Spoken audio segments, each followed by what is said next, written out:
Fa'ammal insanu idza mabtalahu rabbuhu fa akramahu wa na'amahu fayaqulu rabbi akraman. Itu paradigmanya. Ketika diberi nikmat, bergelimbang nikmat, oh, saya dimuliakan Tuhan. Lah kalau di dunia dimuliakan Tuhan, apalagi di akhirat? Kan gitu pikiran mereka. Oh enggak. Maka belum menggunakan gini. Wallahi la tamutunna kama tanamun. Ini kan orang baru diajak pertama kali secara terbuka. Harus pakai pesan yang paling mudah dicerna. Demi Allah, kalian akan mati sebagaimana kalian tidur. Artinya kematian itu kan fenomena yang tidak bisa dipungkiri siapapun. Tapi masalahnya kebangkitan setelah kematian dan untuk bertanggung jawab itu yang mereka ingkari kan. Mereka tidak mengingkari kematian, kan itu mereka lihat. Makanya Rasulullah mengatakan kalian akan mati sebagaimana kalian tidur. Dan kalian tahu kan, setelah tidur kalian kan bangun kan. Begitu pula dari kematian, kalian akan dibangkitkan. Itu pesannya. Kan itu poin yang susah bagi mereka itu. Wala tub'atsunna kama tastayqidun, dan kalian akan dibangkitkan setelah kematian itu sebagaimana kalian bangun. Kalian tidak memungkiri kematian kan, tapi memungkiri kebangkitan. Bangkit ya. Kalian bisa memungkiri tidur terus kemudian bangun. Kan kalian gitu kan hari-hari. Nah, ini kan kemudian yang beliau ingin masukkan, wala tuhasabunna bima ta'malun. Setiap amal kalian di dunia akan dihisab, tanggung jawab. Ini itu konsep itu nggak pernah ada sebelumnya Ustaz ya. Bakalan dihitung amal-amal kebaikan nanti. Kalau orang meyakini ini, ya hidupnya nggak akan jahiliyah, nggak akan ngaco. Mana orang ngaco kehidupan di dunia kalau meyakini dalam arti betul-betul ya, meyakini dengan tulus bahwa setiap yang dia lakukan itu dihisab. Bagaimana orang menyembunyiin angka sekian gitu, tanda tangan, kemudian korupsi seenaknya, kemudian nyogok ini itu, kalau dia tahu bahwa di akhirat ada apa yang luput gitu dari, kan itu persoalannya. Iya. Persoalannya di situ. Mereka itu pada kenyataannya secara hakikat gitu, mereka nggak beriman kepada akhirat. Kalau iman kepada akhirat nggak mungkin kayak gitu.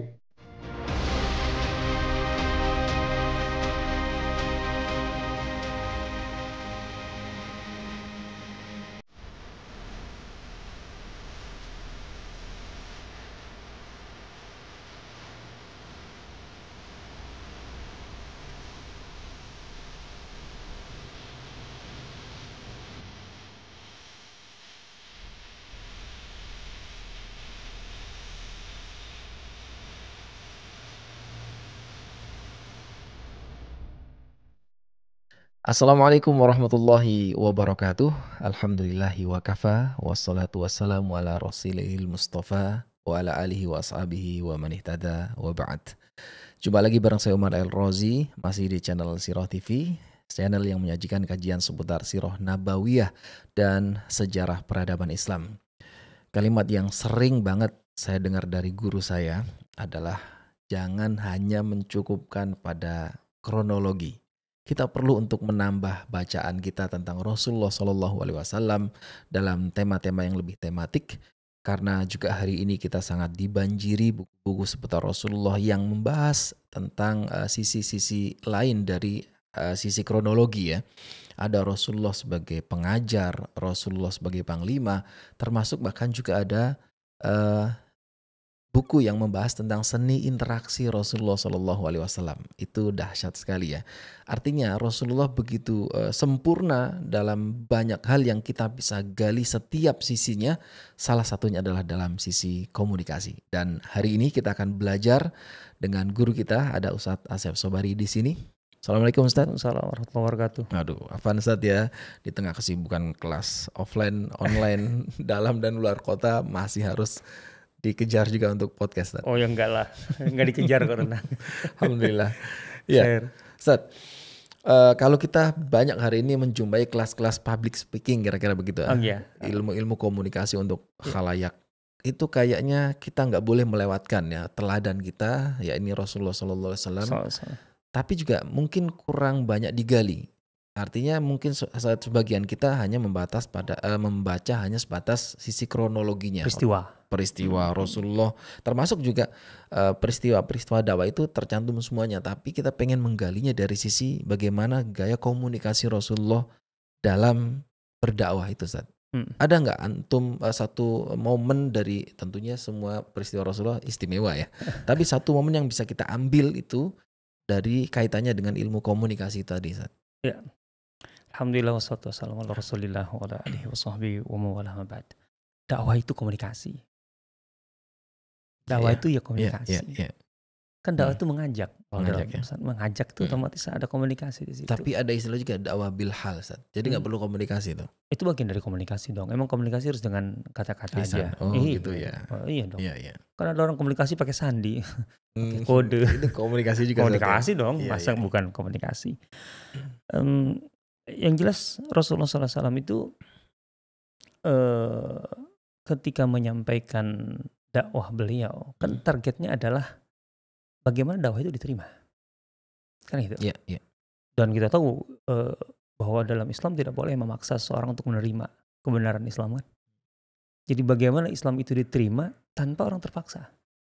Ini kan semakin sulit, semakin susah kan karena kalau kita mencoba untuk mempengaruhi seseorang dengan tekanan gitu loh, atau dengan paksaan, itu mungkin ya kemungkinan untuk diterimanya besar gitu ya. Cuman masalahnya kan seberapa kuat itu dan seberapa efektif itu lain hal. Gitu. Tapi yang jelas dalam Islam kan nggak boleh la ikraha fiddin. Tidak boleh memaksa siapapun untuk menerima agama Islam, kebenaran Islam. Jadi di satu sisi Rasulullah SAW targetnya itu besar. Bagaimana Islam itu diterima. Bagaimana kemudian sebanyak mungkin. Karena kan bahkan Allah kan pernah istilahnya menegur gitu. Jangan berpikir bahwa semua orang akan masuk Islam. Walau harasta, sebesar apapun ambisimu, mereka tidak akan beriman semua kok. Wala yazaluna mukhtalifin. Manusia akan ada yang beriman, ada yang tidak beriman. Kan gitu. Walidzalika khalaqahum. Memang Allah menciptakannya demikian. Karena memang Rasulullah itu ada keinginan yang sangat luar biasa agar semuanya menerima Islam. Kan gitu, Rasulullah gitu kan.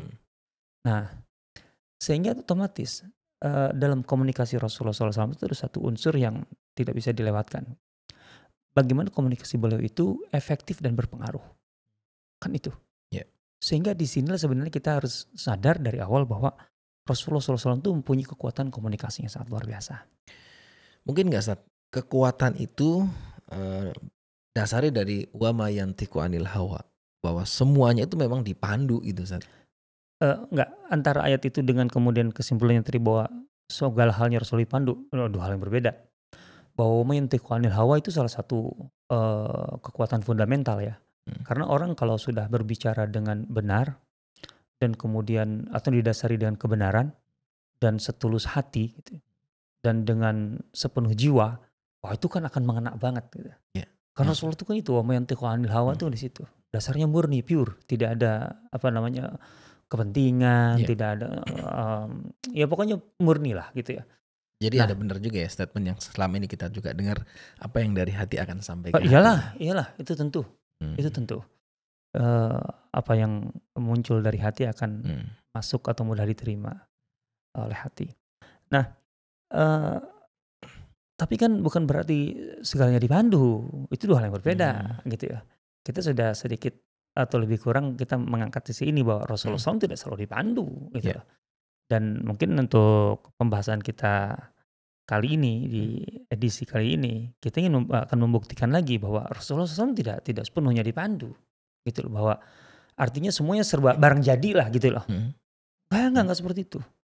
Jadi kan selalu perhatikan dalam sirah itu ada kombinasi antara arahan-arahan yang sifatnya wahyu, ya arahan umum maksudnya, arahan umum atau kerangka besar wahyu, dengan kejeniusan Rasulullah SAW dalam penerapan. Gitu loh, dua hal ini gitu. Itu tergabung gitu, dua itu. Jadi bukan hanya semata-mata wahyu dalam arti Rasulullah SAW itu kayak robot gitu, pelaksana udah tinggal disetel aja gitu. Enggak. Karena ini bertolak belakang dengan keuswahan beliau. Karena kalau Rasulullah SAW itu kayak dikontrol oleh remote gitu loh. Istilahnya kan kayak gitu kan. Semuanya udah dipandu oleh wahyu, artinya semua sudah serba jadilah, matang gitu.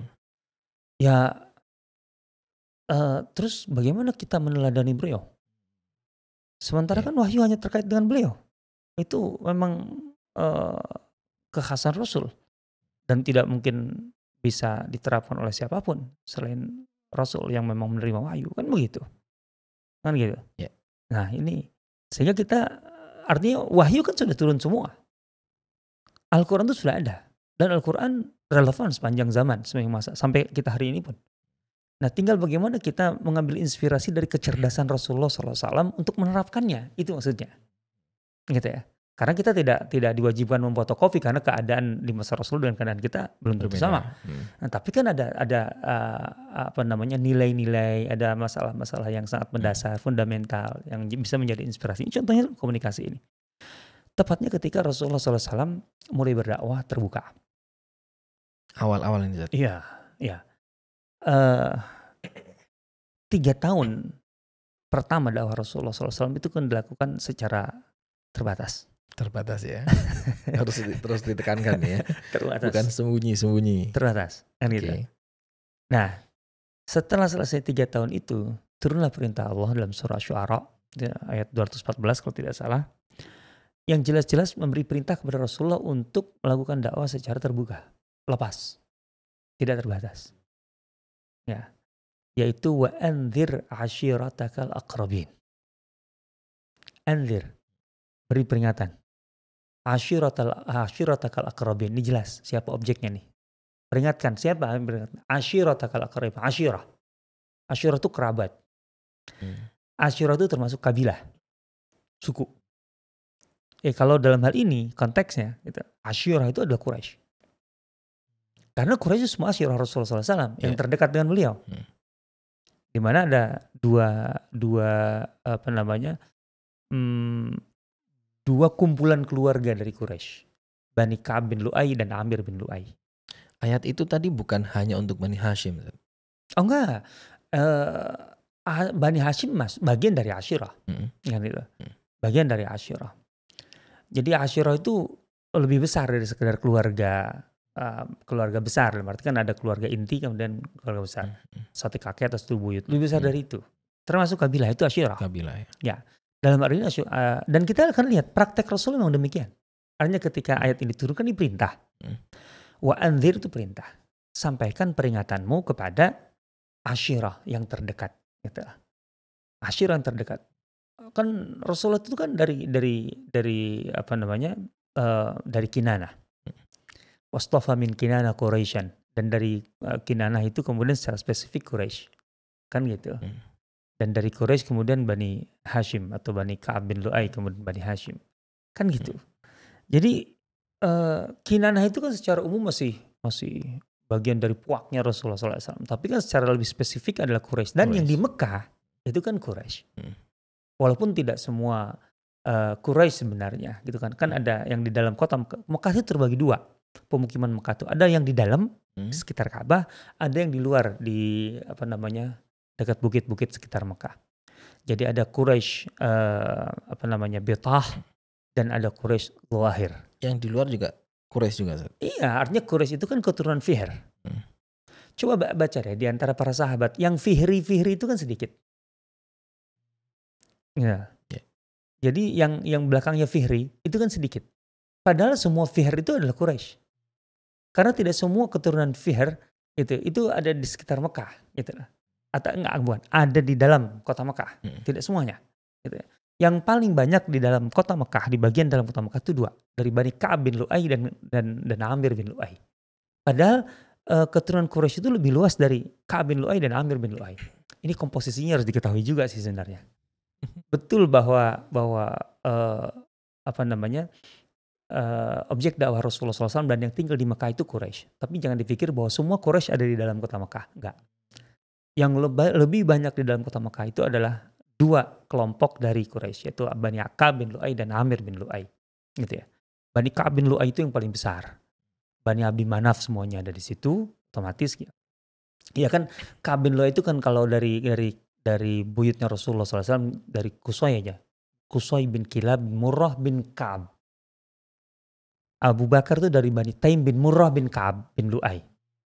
Abu Jahal itu dan Bani Makhzum itu kan dari Yaqzah bin Murrah. Bani Makhzum bin Yaqzah bin Murrah bin Ka'ab. Itu semua Bani Ka'ab. Kemudian Bani Saham, Bani Jumah semuanya juga dari Bani Ka'ab bin Lu'ay. Baru nanti sebelahnya ada Bani Amir bin Lu'ay. Nah di luar Bani Ka'ab dan Bani Amir bin Lu'ay itu di luar keluarga ini biasanya langsung Al-Fihri. Gitu loh. Ini satu sisi. Ini supaya tahu mana asyirah itu. Sehingga ketika Rasulullah SAW mendapatkan perintah, wa anzir ashiratakal aqrabin, dan sampaikanlah peringatanmu kepada ashirah. Ini kan sudah ada batasan sebenarnya di sini yang jelas. Konteksnya jelas sebenarnya. Dan nanti dalam prakteknya pun jelas. Rasulullah SAW mengumpulkan siapa? Gitu pasti yang dipanggil Quraisy nih. Oh iya dong, secara umum Quraisy. Kita kan kenalnya Quraisy gitu ya. Tapi sebenarnya bukan berarti semua Quraisy yang ada di di dalam Mekah ataupun di luar Mekah, karena nggak mungkin lah. Yang jelas Al-Aqrabin itu kan yang terdekat. Nah, ini ayatnya kan jelas nih. Ada objek yang jelas di sini, al-aqrabin, ashiratakal aqrabin, kerabat terdekat. Ini bahasa Indonesianya aja lah. Tapi sebenarnya kita kan bahasa Indonesia nggak mewakili itu, karena tidak ada dalam sistem sosial kita, nggak ada istilahnya kabilah, pecahan kabilah itu udah nggak ada gitu, apalagi di atas kabilah gitu. Oke. Ala kulli hal, di sini ada batasan yang jelas sebenarnya, yang mafhum, artinya yang bisa difahami gitu di sini. Siapa yang termasuk dalam ashirah aqrabin itu? Nah, yang menarik kan kemudian penerapannya. Artinya kan ini perintah. Perintah itu harus dilaksanakan dong. Dalam pelaksanaannya, siapa yang kemudian didatangi Rasulullah, ditemui Rasulullah, atau dikumpulkan? Tepatnya dikumpulkan, karena ini besar. Nggak ditemui, dikumpulkan. Karena kalau ditemui lama ini, dikumpulkan. Ternyata kan yang ada di dalam kota Mekah tadi, yang kebanyakannya dari Bani Ka'ab bin Lu'ay dan Amir bin Lu'ay, dan sebagian di luar itu yang disebut Fihri dan seterusnya. Itu satu. Yang kedua, ternyata Rasul membagi dua termin. Pertama, memanggil keluarga yang sangat-sangat dekat, dalam hari ini Bani Hashim, dan Bani Muttalib. Ini menarik. Bani yang terkumpul itu Bani Hashim dan Bani Muttalib. Kan Bani Hashim dan Bani Muttalib itu artinya Bani Abdi Manaf. Bani Abdi Manaf itu ada 4 yang besar, selain Hashim dan Muttalib. Jadi ada Naufal dan Abdu Syams. Jadi Naufal dan Abdu Syams enggak dipanggil. Enggak diundang. Ini di termin pertama. Ini termin pertama. Termin pertama. Jadi termin pertama itu adalah Bani Hashim dan Bani Muttalib. Ada alasan di situ, Ustaz. Kenapa dua Bani ini? Lebih ke masalah strategis. Dan itu terbukti kemudian artinya dalam tahap berikutnya. Bahwa memang kan Rasulullah SAW dari awal ketika membatasi dakwah itu kan lebih karena faktor strategis, bahwa yang didakwahi itu potensinya adalah menerima. Tampaknya di antara Bani Abdi Manaf sendiri juga demikian. Artinya dari 4 Bani Abdi Manaf, 2 ini kan yang paling dekat dan potensinya lebih cenderung untuk menerima, yaitu Bani Hashim dan Bani Muttalib, ketimbang Bani Naufal dan Bani Abdi Syams. Dan memang kemudian terbukti kan, Bani Hashim dan Bani Muttalib itu kompak terus sampai di boykot, itu kan mereka kompak. Sementara Bani Abdi Manaf dan Bani Naufal itu di pihak yang ini, yang ikut memboykot. Kan terbukti itu. Memang. Gitu ya. Itu strateginya sudah muncul dari awal. Ya. Yang penting di sini tadi saya ingin membuktikan bahwa betul ada wahyu.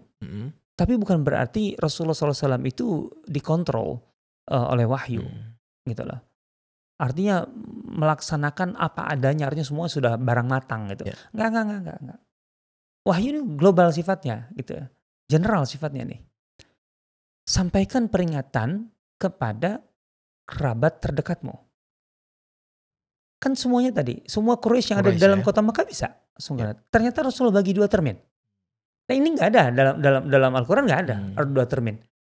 Mulai paman-pamanmu dulu dari Bani Hashim, bahkan kemudian Bani Muttalib bagaimana masuk, dan bagaimana memilah Bani Muttalib dari Bani Abdi Manaf yang lain. Kenapa Bani Naufal dan Bani Abdi Syams tidak? Kan itu. Ini kan tidak ada wahyu maksud saya. Ini kan lebih kepada strategi Rasulullah SAW. Gitu. Ini yang harus kita pahami gitu. Karena memang terbukti kemudian bahwa Bani Hashim dan Bani Muttalib itu kompak. Meskipun tidak beriman, gitu maksud saya. Tidak beriman juga, sama dalam hal ini sama dengan Bani Naufal dan Bani Abdi Syams. Tetapi mereka kompak untuk membela Rasulullah SAW di titik paling genting, yaitu pemboikotan ketika Rasulullah terancam akan dibunuh.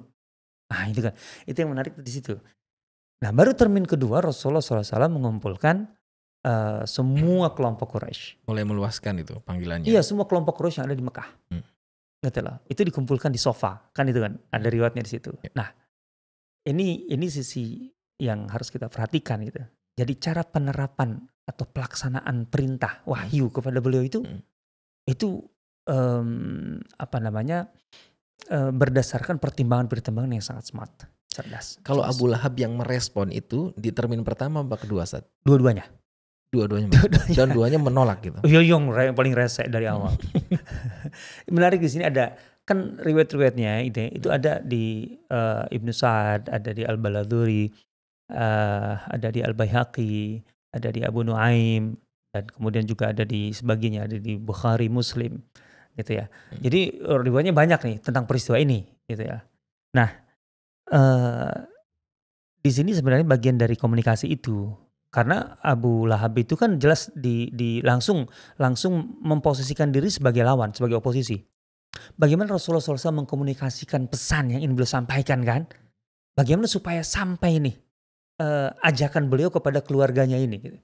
Yang jelas-jelas berbeda dengan sebelumnya dakwah terbatas. Yang ini tuh kemungkinan terbuka sekali untuk menolak. Kan begitu. Bagaimana supaya pesannya nyampe? Bagaimana supaya mengena gitu ya. Kan bahwa kemudian hasil akhirnya beriman atau tidak itu kan tidak di tangan manusia. Innaka latahdi man ahbabta. Engkau tidak bisa memberi petunjuk kepada orang yang kau pilih atau kau inginkan gitu. Enggak, hidayah itu innallaha yahdi may yasha. Ya, atas kehendak Allah kan. Tapi kan Rasul harus memilih cara komunikasi dan juga penyampaian pesan sebaik mungkin, semengena mungkin agar betul-betul efektif dan berpengaruh. Kan gitu intinya. Nah, kan syukur-syukur kalau semuanya beriman. Tapi paling tidak, kenapa ada termin pertama ke keluarga dulu?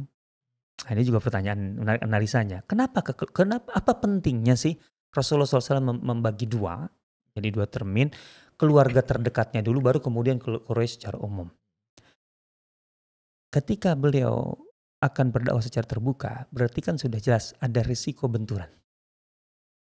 Risiko benturan dalam sistem sosial masyarakat Arab, apalagi jahiliyah, itu tidak bisa orang berdiri sendiri. Artinya ini urusan saya pribadi, nggak bisa. Karena mereka menganut sistem sosial kesukuan, tribal, nggak bisa. Persoalan satu orang itu menjadi persoalan satu keluarga besar. Jadi keluarga bani ataupun suku, gitu loh.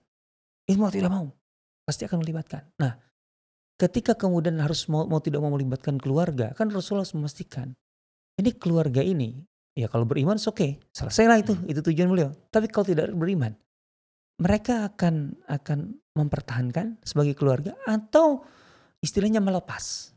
Ada dalam sistem sosial jahiliyah itu, kalau ada seseorang dianggap sebagai troublemaker di keluarga, berkali-kali merugikan keluarga, itu bisa dilepas. Artinya kalau ada urusan dengan kalian, terserah kalian deh mau apa, kami gak akan bantu. Sudah bukan lagi tanggung jawab keluarga. Itu yang disebut dengan khulu. Khulu dalam bahasa yang digunakan di masa jahiliyah, bukan khulu dalam fikih Islam. Bukan, itu lain lagi. Gitu ya. Artinya bahwa kemudian Islam kan menggunakan istilah itu untuk dalam pernikahan kan, khulu. Gitu. Jadi itu harus dipahami tuh. Jadi seorang yang sudah lagi tidak diberi perlindungan oleh keluarga karena tidak dianggap gitu. Nah, jadi troublemaker lah gitu, menyulitkan. Nah, Rasulullah SAW itu kan harus memastikan ini keluarga terdekatnya itu membackup atau tidak. Karena kan pasti akan bersentuhan dengan Quraisy. Dengan yang lain maksudnya, selain Bani Hashim. Nah, ketika berbenturan dengan Quraisy itu akan berhati-hati untuk berbenturan secara fisik dengan Rasulullah SAW karena menimbang Bani Hashim. Itu yang membuat mereka sangat lambat geraknya. Karena mereka tahu Rasulullah SAW di-backup betul oleh keluarganya. Justru di sini Abu Lahab lah yang keluar dari wilayah keluarga itu. Itu menjadi satu-satunya, Abu Lahab ini oknum sebagai oposisi. Ada Abu Sufyan bin Harits. Tapi masalahnya Abu Sufyan kan sepupu. Kalau Abu Lahab kan paman, lebih kuat paman kan, ya kan posisinya. Ada dua itu yang dikenal dari Bani Hashim. Nah, ceritanya, singkat cerita, ketika turun wa anzir ashiratakal aqrabin, ini berat bagi Rasulullah. Mengubah itu enggak mudah, kan diperintah dari Allah. Sampai kemudian bibi-bibinya tuh dalam riwayat Al-Baladhuri dinyatakan melihat ini Muhammad kemana, kenapa nih, sakit jangan-jangan. Apa? Nah, Rasul nyampein ke bibinya tentang ini. Ya sudahlah, mereka itu pamanmu. Artinya dikuatkan oleh bibi-bibinya. Selain Abdul Uzza, Abdul Uzza itu nama Abu Lahab. selain dia, yang lain oke. Kata bibinya. Maka dimulailah dalam riwayat lain kemudian Rasulullah meminta Ali siapkan kenduri, jamuan. Dipanggil undang mereka. Maka dalam antara 40 pokoknya riwayatnya antara 40 sampai 45 orang. Artinya dalam status istilahnya pinispuh kali ya. Oh, pinispuh ya. Ya kurang lebih 40 sampai 45 orang dari Bani Hashim dan Bani Muttalib. Itu berkumpul di rumah Rasulullah SAW. Kemudian mereka makan gitu ya. Nah begitu selesai makan gitu ya, Abu Lahab paham nih. Sebenarnya juga mereka paham. Ini diundang itu pasti ada sesuatu yang disampaikan. Tapi Abu Lahab lebih jauh. Ini naga-naganya ini perubahan ke hal yang selama ini dia ketahui bahwa Rasulullah tuh punya ajaran gitu loh. Ini akan melibatkan kita nih. Kacau nih. Maka dia masuk istilahnya ngambil mic lah. Gitu loh. Di sini diriwayatkan dalam semua riwayat disebutkan bahwa Abu Lahab memang lebih dulu berinisiatif untuk berbicara sebelum Rasulullah sebagai tuan rumah berbicara. Ini kan menarik juga ya. Rasulullah menyampaikan sesuatu, diundang makan aja dulu. Begitu makan selesai, giliran baru berbicara. Kan santai tuh. Pendekatan ini kan menarik sebenarnya. Dijamu dulu. Kalau dijamu kan pada dasarnya ya makan lah, asik lah kan. Jadi relax. Masih efektif sampai sekarang ya? Oh iya dong. Kalau nggak percaya coba aja ajak nongkrong kan. Ngomong apa? Iya, setelah itu minjem duit dong 100. Oke. Nah. Dan Abu Lahab paham itu. Makanya Abu Lahab ngambil posisi nih, ngambil podium misalnya. Ngambil mic. Dia bilang, Muhammad, haula'i umumatuk. Semua yang hadir ini paman-pamanmu. Artinya sesepuhmu. Yeah. Wa banu ammik. Dan juga ponakan-ponakanmu. Sepupu-sepupumu. Fatakallam bima turid wada'i subah. Kalau mau ngomong bicaralah, tapi jangan yang macam-macam. Gitu. Wada'i subah. Ya. Apa yang dimaksud dengan subah? As-subah itu adalah sahabat-sahabat Rasulullah yang sudah menjadi pengikut beliau. Abu Lahab itu ingin mengatakan begini. Engkau jangan kepedean karena punya pengikut itu. Itu anak-anak kemarin sore bau kencur, gitu maksudnya, yang keluar dari agamanya itu. Artinya jangan berpikir dengan punya pengikut itu engkau kuat. Engkau tuh kuat karena paman-pamanmu. Jadi jangan macam-macam ya. Itu maksudnya. Dari awal ini ancaman gitu loh. Coba ini kuat sekali nih pernyataan Abu Lahab berikutnya. Wa'lam annahu laisa liqaumika bil arabi qatibah. Gitu ya. Taqatun, gitu ya.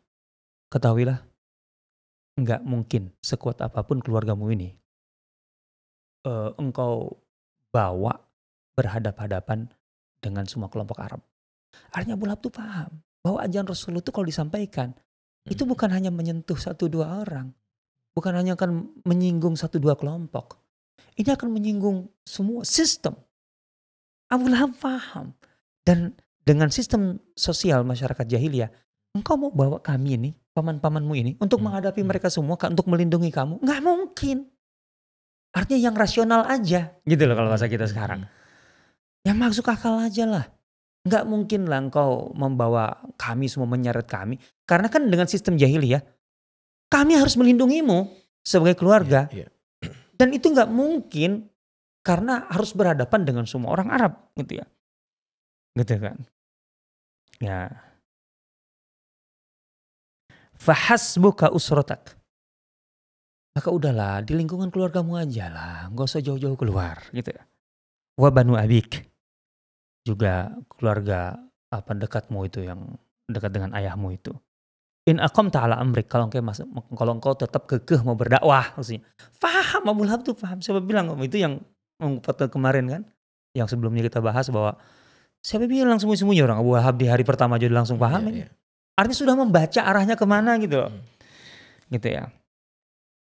Fahuwa aisaru alaihim, karena itu akan ringan bagi mereka ketimbang harus membela kamu dengan menghadapi semua orang, gitu ya. Min ayyasi babi kabutunu Quraisy, daripada semua kemudian kelompok Quraisy menyergapmu, gitu, menghadapimu, gitu. Wa tamudduhal Arab, dan kemudian akan didukung oleh semua orang Arab. Paham? Abu Lahab, Islam itu akan kemana, paham? Gitu. Ngeri ya. Yeah. Orang musyrik yang nolak aja paham. Yang berimannya itu banyak yang nggak paham bahwa Islam tuh mau kemana sih gitu. Fama ra'aitu ya ibna akhi ahadan qattu ja'a bani abihi wa qaumihi wa qaumahu bisyarrin mimma ji'tahum bihi. Demi Allah, aku tidak pernah mengetahui ada seseorang yang membawa malapetaka keluarganya lebih hebat daripada yang kau akan bawa kepada kami. Panjang juga statementnya ya. Itulah. Respon Nabi kayak Nah itu dia. Ini kan komunikasi nih. Rasulullah menyampaikan pesan. Itu Rasulullah nggak baper, nggak tersinggung. Gitu. Diam. Ya sudah bubar. Oh enggak. Kan dulu gitu ya. Gitu. Falam yatakallam fi dzalikal majlis. Ini teksnya teks dari Subul Huda wa Rasyad As-Salihiyah. Buku sirah paling panjang yang saya tahu. Rasulullah tidak berbicara sedikit pun gitu, di majelis itu. Termasuk paman-paman yang lain? Iya, ya iyalah. Ketika paman-pamannya kemudian melihat Rasulullah sebagai tuan rumah yang punya hajat diam, ya mereka diam. Termasuk Abu Thalib. Rasul diam, ya udahlah, biarin aja. Kenapa? Tinggal undang lagi aja berikutnya. Coba lihat. Jadi kemudian undang lagi kan. Biasa. Bahkan kalau di riwayat ini, famaka sa'ayyaman beberapa hari, ada jeda. Dalam riwayat lain sih bukan besoknya. Tapi kan besok nggak mesti harus besok dalam arti hari Selasa, kemudian besoknya Rabu gitu ya. Kalau kulihal, ini sangat mungkin kalau ada jeda beberapa hari, tapi tidak terlalu lama intinya. Dan Abu Lahab itu selama hari-hari itu terus ngomong. Artinya rese gitu loh. Jadi ngomong terus. Rasulullah nggak jawab, nggak membalas gitu ya. Nah, Rasulullah SAW kemudian mengumpulkan lagi dengan cara yang sama, diundang makan. Nah, di rumahnya lagi. Di rumahnya lagi. Panitianya Ali bin Abi Thalib dalam riwayat lain. Nah ini menarik banget nih cara komunikasi beliau. Di hari kedua gitu, setelah selesai makan, Abu Lahab diam. Dia tahu diri lah. Kan kemarin dia sudah mengambil mic dan Rasul nggak merespon, gitu ya. Ya masa sekarang juga begitu? Dan jelas kemungkinan besar paman-paman Rasul yang lain juga akan mengingatkan Abu Lahab gitu. Biarlah bicara dulu, apa maunya? Kan. Kau kan nyeret-nyeret kami kan, tapi kan kita belum dengar dari dia. Apa maksudnya? Gitu loh. Coba bagaimana Rasul bicara nih? Setelah jelas di satu sisi ingin mengajak mereka menerima Islam, atau setidaknya paling minimal memastikan pembelaan mereka, backup. Yang kedua ada persoalan Abu Lahab nih yang sudah terang-terangan menolak gitu ya. Coba bagaimana Rasulullah SAW menyampaikan pesannya? Wallahi, alladzi la ilaha illahu. Ini ada potongannya. Nah, belum mulai dari sini. Inna ra'ida la yakdzibu ahlah. Beliau menggunakan analogi. Posisi beliau sebagai Nabi dan Rasul ini, beliau analogikan seperti posisi seorang pencari jejak, gitu ya. Intinya dalam suatu rombongan, dalam perjalanan di padang pasir, yang dibutuhkan dan paling diandalkan adalah siapa yang paling depan dalam satu rombongan. Biasanya ada yang di depan. Itu yang disebut dengan ra'id. Untuk apa ada yang mendahului rombongan di perjalanan di padang pasir itu? Pertama, untuk memastikan air. Oh, karena itu penting. Yeah. Itu terkait dengan nasib semua orang nih. Kalau air nggak jelas, informasi tentang air nggak jelas, bisa mati semua nih. Yang kedua, tentang ancaman musuh lawan, intel. Maka orang yang dikirim ke depan mendahului rombongan pasti orang yang paling dipercaya. Karena iya, bukan sekedar dipercaya. Pertama dia pasti dipercaya dalam arti karena punya keahlian, kompeten. Yeah. Yang kedua karena integritas. Karena kalau tanpa itu ya habis nasib semua orang kan. Nah, maka Rasul menggunakan itu. Inna ra'ida la yakdzibu ahlah. Aku ra'id bagi kalian. Dan gak mungkin seorang ra'id akan mengkhianati keluarganya. Wah, itu. Ini kan analoginya juga luar biasa langsung mengena gitu loh. Artinya mereka langsung bisa menangkap sepenting ini gitu loh. Dan Muhammad memposisikan dirinya sebagai ini berarti, dan mereka tahulah track record Rasulullah kan. Inna ra'id la yakdzibu ahlah. Aku ra'id. Dan seorang ra'id tidak akan pernah mengkhianati keluarganya. Tidak mungkin. Sekalipun kalau semua orang itu berkhianat, ra'id gak mungkin berkhianat kepada keluarganya. Itu gak mungkin. Nah gitu. Itu dimulai dari itu. Kemudian beliau mengatakan, wallahi, demi Allah, alladzi la ilaha illahu, langsung tauhid. Pesannya masuk. Transparansi. Islam tuh harus dimulai dari transparan. Jangan terjebak dengan tekanan apapun untuk kemudian menghaluskan yang seharusnya memang jelas atau menyamarkan sesuatu yang harusnya jelas. Kita ini adalah muslim yang baik dan muslim yang baik itu moderat. Ngapain pakai moderat segala? Muslim yang baik, ya muslim yang saleh aja kenapa sih? Kenapa harus pakai moderat? Karena kalau bagi barat, moderat itu artinya pro barat. Emang pro barat jadi saleh? Enak aja. Kan gitu. Kan kita kalau bicara barat dalam konteks, kita tahu lah. Perang dengan barat, perang pemikiran, perang fisik, semuanya. Dalam konteks itulah gitu maksudnya. Nah, artinya transparansi. Langsung kan ini tauhid kan?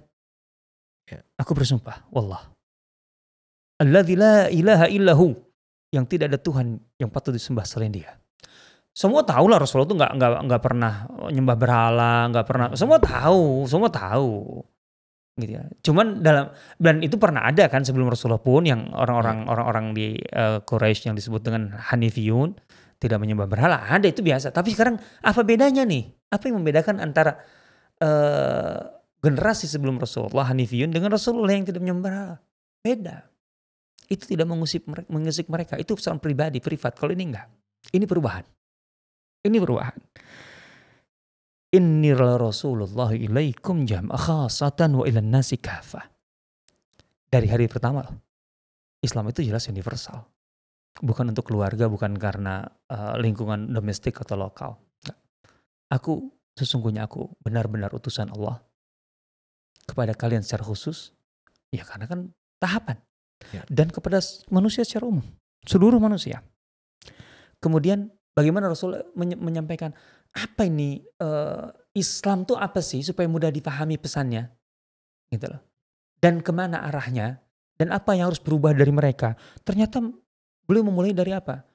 Bagaimana kalian menjalani kehidupan dunia yang terhubung dengan akhirat sebagai hubungan tanggung jawab. Bahwa kalian tidak bisa seenaknya hidup di dunia karena kalian akan dihisab di akhirat. Maka harus bertauhid di sini gitu ya. Supaya kemudian kalian bahagia di sana. Jangan berpikir dengan kaya di dunia, kemudian juga bahagia di akhirat. Kan jahiliyah gitu. Pengennya kan gitu mereka. Pengen kaya, bahagia di dunia gitu. Dan hidup seenaknya, kemudian tidak ada tanggung jawab dan ya sudah. Di dunia aja disayangi Tuhan, apalagi di akhirat. Kan gitu maunya kan. Fa'ammal insanu idza mabtalahu rabbuhu fa'akramahu wa na'amahu fayaqulu rabbi akraman. Itu paradigmanya. Ketika diberi nikmat, bergelimbang nikmat, oh, saya dimuliakan Tuhan. Lah kalau di dunia dimuliakan Tuhan, apalagi di akhirat, kan gitu. Kan gitu pikiran mereka. Oh enggak. Maka belum menggunakan gini. Wallahi la tamutunna kama tanamun. Ini kan orang baru diajak pertama kali secara terbuka. Harus pakai pesan yang paling mudah dicerna. Demi Allah, kalian akan mati sebagaimana kalian tidur. Artinya kematian itu kan tidak bisa fenomena yang tidak bisa dipungkiri siapapun. Ya mereka setiap hari mereka mati. Dan Rasulullah SAW untuk kemudian masuk ke masalah pentingnya. Bukan sekadar mati. Kalau mati gak bisa diingkari. Tapi masalahnya kebangkitan setelah kematian. Dan untuk bertanggung jawab itu yang mereka ingkari kan. Mereka tidak mengingkari kematian. Karena itu mereka lihat. Tapi ini dia. Makanya Rasulullah mengatakan kalian itu akan mati. Sebagaimana kalian tidur. Iya betul. Kalian akan mati sebagaimana kalian tidur. Dan kalian tahu kan, setelah tidur kalian kan bangun kan? Begitu pula dari kematian, kalian akan dibangkitkan. Itu pesannya. Kan itu poin yang susah bagi mereka itu. Yang sulit diterima mereka itu. Wala tub'atsunna kama tastayqidun, dan kalian akan dibangkitkan setelah kematian itu sebagaimana kalian bangun. Kalian tidak memungkiri kematian kan? Tapi memungkiri kebangkitan. Ya. Kalian bisa memungkiri tidur terus kemudian bangun. Kan kalian gitu kan hari-hari. Gitu loh. Apa bedanya? Hanya ini kecil atau gede aja. Minor dan mayor. Nah, ini kan kemudian yang beliau ingin masukkan. Wala tuhasabunna bima ta'malun. Setiap amal kalian di dunia akan dihisab, tanggung jawab. Ini. Itu konsep itu nggak pernah ada sebelumnya Ustaz ya. Wala tuhasabun gitu. Bakalan dihitung amal-amal kebaikan nanti. Kalau orang meyakini ini, ya hidupnya nggak akan jahiliyah. Nggak akan ngaco. Mana orang ngaco kehidupan di dunia kalau meyakini dalam arti betul-betul ya. Meyakini dengan tulus gitu. Bahwa setiap yang dia lakukan itu dihisab. Bagaimana orang menyembunyiin angka sekian gitu, tanda tangan, kemudian korupsi seenaknya, kemudian nyogok ini itu, kalau dia tahu bahwa di akhirat ada apa yang luput gitu dari, kan itu persoalannya. Persoalannya di situ. Mereka itu pada kenyataannya secara hakikat gitu. Mereka nggak beriman kepada akhirat. Kalau iman kepada akhirat nggak mungkin kayak gitu. Gitu loh. Wala tuhasabunna bima ta'malun. Wah. Kemudian masalahnya nggak selesai dengan dihisab. Nanti ada balasan. Loh, tergantung pada hasil hisab. Wala tujzaunna bil ihsani ihsana wa bisu'i su'a. Kebaikan kalian akan dibalaskan kebaikan, keburukan kalian akan dibalas keburukan. Dan akhirnya hanya satu di antara dua. Innal jannatu abadan awin naru abadan. Di surga selamanya atau di neraka selamanya. Kan itu esensinya. Ini pesan pertama loh. Iya. Komunikasi pertama kepada mereka supaya masuk dengan penangkapan sesederhana mungkin. Iya kan? Dan disertai analogi ya. Analogi yang tidak bisa dipungkiri. Benar. Kalian akan mati sebagaimana kalian tidur. Dan sebagaimana kalian tidur kan, bangun kan. Begitu juga setelah mati kalian akan dibangkitkan. Masalahnya dibangkitkan untuk apa? Untuk dihisab. Dan dihisab itu masalahnya yang baik akan baik, yang buruk akan buruk. Dan satu di antara dua nanti ujungnya akhirnya. Surga selamanya atau neraka selamanya. Dan kalian itu begitu istimewa bagiku. Wa innakum la awwalu man undir. Kalian adalah kelompok pertama yang aku beri peringatan. Gitu ya. Wa mathali mathalukum kamathali rajulin ra'al adu fantalaqa yarba'u ahlahu fakhashiya ayasbiquhu faja'ala yahtifu ya sabaha. Kalian tahu perumpamaanku dengan apa namanya? Dengan kalian tuh. Itu seperti satu keluarga ketika diserang musuh, menghadapi musuh. Artinya seseorang mengetahui keluarganya akan diserang musuh. Dan dia khawatir kalau dia apa namanya berlari untuk mengingatkan keluarganya sementara musuh juga nyerang, itu musuh lebih dulu datang, lebih dulu sampai. Maka dia berteriak dari kejauhan sekencang-kencangnya, ya sabahah. Gitu ya. Ini pagi yang sebenarnya nggak bisa terjemahkan paginya di sini. Kalau bahasa kita mungkin udah istilahnya apa ya? Bahaya kan itu atau apa gitu loh. Gitu. Jadi saking ketakutannya. Nah, kenapa aku duluan ke kalian duluan? Gitu loh. Sebelum ke yang lain. Nah itu dia. Nah coba. Setelah itu siapa yang ngomong? Abu Thalib sebagai yang paling sepuh di sini. Bukan lagi Abu Lahab. Ya Abu Lahab kan sudah gak enak ya. lah. Ya. Sementara kan Abu Thalib memang lebih senior dalam hal ini, lebih berpengaruh daripada Abu Lahab. Gitu. Apa kata Abu Thalib? Ma ahabba ilaina mu'awanatak wa murafadatak wa aqbalana linushika wa ashadda tasdiqina li hadisik. Gitu. Kami jelas-jelas mendukungmu sepenuhnya. Mendukungmu, membackupmu gitu ya. Dan ingin sekali kami menerima semua apa yang kamu katakan gitu kan. Dan wa haulai banu abik mujtami'un. Dan semua ini yang hadir paman-pamanmu semua ini. Inna ma'ana ahaduhum. Aku hanya satu di antara mereka. Artinya sikapku, ini sikap pribadi. Nanti dengar yang lain nih semuanya. Cuma aku pastikan ghaira anni wallahi asra'uhum ila ma tuhib. Aku yang pertama kali memenuhi panggilanmu untuk membackupmu maksudnya di sini, mendukungmu. Bukan masuk Islam. Kita kan lihat nih. Iya. Famdi lima umart. Karena itu lanjutkan rencanamu. Kan gitu. Fa wallahi demi Allah la azalu ahutuka wa amna'uk. Aku akan terus membelamu, mendukungmu. Ghaira anni la ajidu nafsi tatawwa ila firaqi dini Abdul Muttalib. Cuma kalau masalah keyakinan sulit rasanya itu bagiku untuk berbeda dengan atau menyalahi keyakinan Abdul Muttalib, ayah. Gitu ya. Hatta amuta ala ma mata alaih.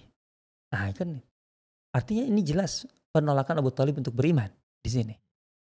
Gitu. Nah, cuman kalau untuk membela sebagai keluarga, oke. Dan itu kemudian diamini oleh semuanya, kecuali Abu Lahab. Gitu Lagi-lagi Abu Lahab. Iya.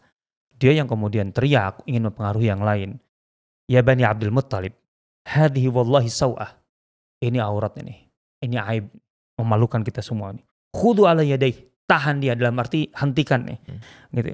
Qabla ya'khudha ala yadayhi ghairukum, sebelum orang lain yang menghentikannya. Fa in aslamtumuh hina idzin, jika kalian kemudian menyerah dalam arti membiarkan dia dihalangi yang lain gitu. Itu artinya kita lemah dong, malu ini. Sekarang aja mumpung sebelum orang lain bergerak gitu. Apa kata Abu Thalib? Diam Abu Lahab gitu. Wallahi lanamna'annahu ma baqina. Kita semua akan membackupnya, membelanya selama kita hidup. Wah, artinya selama hayat di kandung badan. Kalau bahasa kita kan gitu. Nah itu ya. Jadi ini yang disampaikan Rasulullah SAW tentang keluarga itu seperti itu. Caranya, pendekatannya, kemudian pemilihan kata-katanya. Dan apa yang disampaikan ya. Karena kan pesan tauhid juga banyak saja. Tapi beliau memilih di bagian itu. Gitu. Iya, artinya bagaimana bisa diterima atau difahami dengan pendekatan analogi yang sesederhana mungkin. Tapi mengena betul. Betul, masalah iman tidak bisa tidak bisa dipaksakan kan di situ. Tapi kan masalah pembelaan, selain Abu Thalib, selain Abu Lahab, semuanya membela, sepakat. Dan itu memang mereka buktikan. Dan itu bukan hanya Bani Hashim, bahkan Bani Muttalib. Walaupun di momen itu juga belum tercatat berapa yang beriman begitu. Dari keluarga saat di undangan itu, Ustaz. Baru Ubaidah bin Harits. Baru itu aja. Ali bin Abi Thalib. Artinya Rasulullah memastikan dukungan dari keluarga ya di situ ya. Bukan ajakan untuk beriman saja gitu. Ya, ada dua. Jelas ajakan untuk beriman. Itu ya. Itu paket besarnya itu. Kalau itu iya berarti yang lain dapat. Tapi kalaupun tidak, berarti adalah pembelaan dari keluarga. Itu minimal.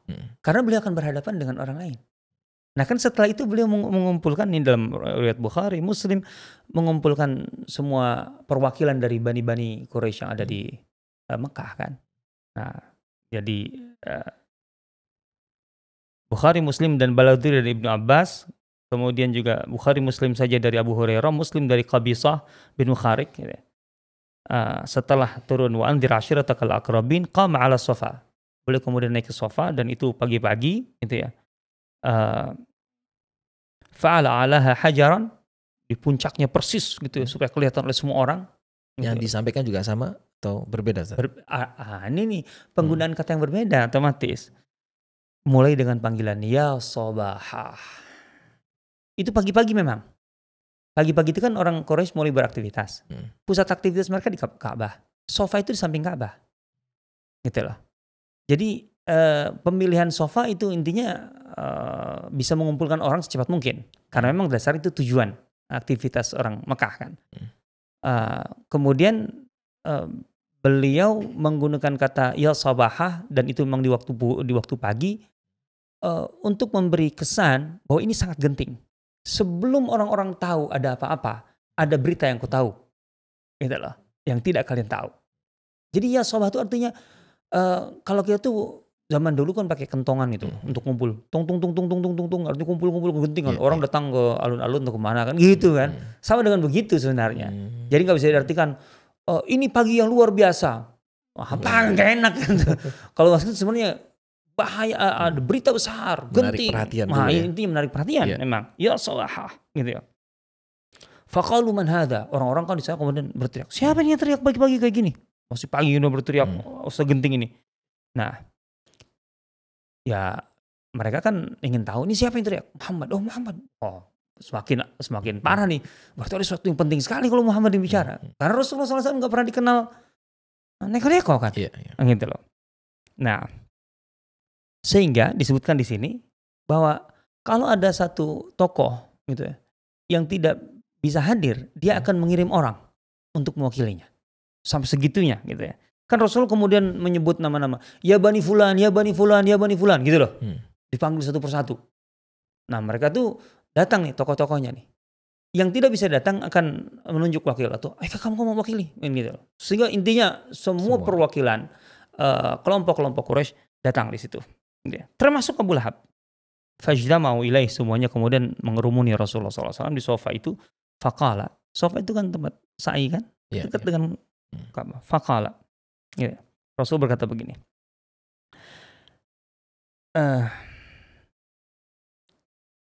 In akhbartukum anna khailan takhruju min safi hadzal jabal. Turidu an tughira alaikum akuntum musaddiqiyya.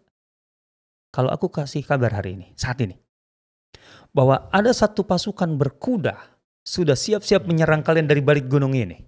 Apakah kalian percaya kepada aku? Ini kata-kata yang luar biasa. Kan beliau ingin menyampaikan pesan. Intinya aku peringatkan kalian loh ya. Kan bisa begitu langsung kan? Kenapa dengan mukadimah ini? Karena beliau ingin memastikan bahwa tidak ada satupun orang Quraisy yang pada dasarnya tidak percaya kepada beliau. Pastinya teruji ya. Iya, dengan cara ini dulu.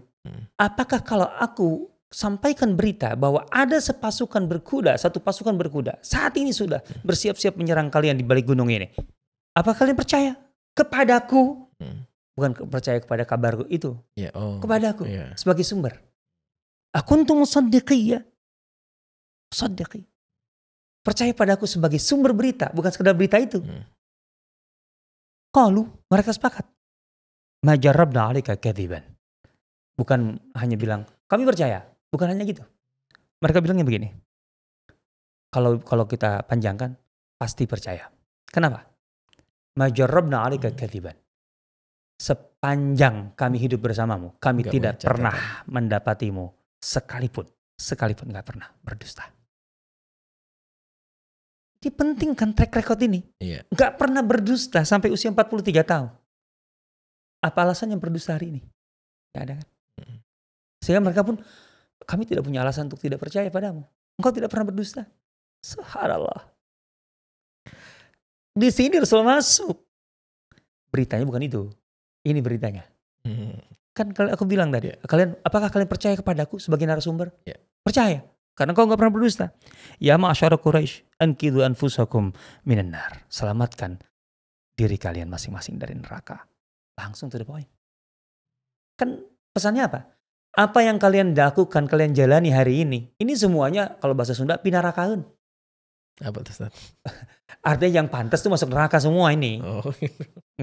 Nggak ada yang dari Allah nih yang kalian lakukan ini. Gitu loh. Makanya selamatkan kalian. Artinya berubahlah dari yang kalian lakukan hal ini. Dari kalian yakini selama ini. Karena yang kalian yakini dan kalian lakukan selama ini, itu semuanya mengantarkan kalian ke neraka. Selamatkan kalian masing-masing di neraka. Fa inni la ughni ankum minallahi syai'a. Aku yang kemudian Rasulullah diterangkan bahwa aku utusan Allah, itu enggak berguna untuk melindungi kalian dari azab Allah. Karena ya amal kalian yang akan kalian pertanggungjawabkan. Bukan karena aku adalah keluarga kalian Nabi maka kalian selamat. Enggak. Ya Bani Abdi Manaf. Wahai Bani Abdi Manaf, anqidhu anfusakum minan nar. Bani Abdi Manaf tadi kan. Bani Hashim, Bani Muttalib, Bani Naufal, Bani Abdi Syams. Ya Bani Ka'ab, lebih luas lagi Bani Ka'ab bin Lu'ay. Fa'amma wa khassa. Jadi menyebut kelompok besar dan spesifik kelompok kecil. Bahkan orang per orang. Ya Abbas, amma Rasulullah. Wahai Abbas, paman Rasulullah. Bahkan ya Fatimah binti Rasulullah. Fatimah, putriku, putri Rasulullah. Anqidhi nafsaki minan nar. Jadi semuanya itu. Artinya amal kalian akan menentukan di sisi Allah. Wah, fa inni la amliku lakum minallahi syai'a. Gitu ya. Ghair anna lakum rahiman sa'abula bibalaliha. Aku tuh hanya terhubung sebagai keluarga. Ya ada sedikitlah pengaruh, tapi bukan berarti menjamin menjadi garansi bagi kalian. Ya, gitu ya. Inni lakum nadhirun baina yaday adzabin syadid. Aku peringatkan kalian dengan azab yang begitu perih di hadapan kalian dengan semua yang kalian lakukan ini. Wow. Itu kan coba sekarang kira-kira reaksi Quraisy gimana yang kumpul kayak itu? Mau bilang apa? Kan sulit. Enggak kami gak percaya. Lah barusan ngomong tadi. Iya. Kami gak mungkin gak percaya. Orang yang nyampaikannya engkau gak pernah berdusta sekalipun. Makanya tinggal Abu Lahab aja kan. Tabban laka sairul yawm. Celaka kau Muhammad. sepanjang hari. Hanya untuk gini kan kau kumpulkan kami. Abu Lahab itu udah tahu kan. Tapi kemungkinan besar dia memang datang untuk ini. Untuk mempengaruhi yang lain. Aku aja pamannya nggak mau. Ya kalian yang bukan-bukan jangan terpengaruh dong. Kan gitu sama dengan ini gitu. Maka di situ turun tabat yada abi lahabi wa tab. Ini menarik betul. Insyaallah.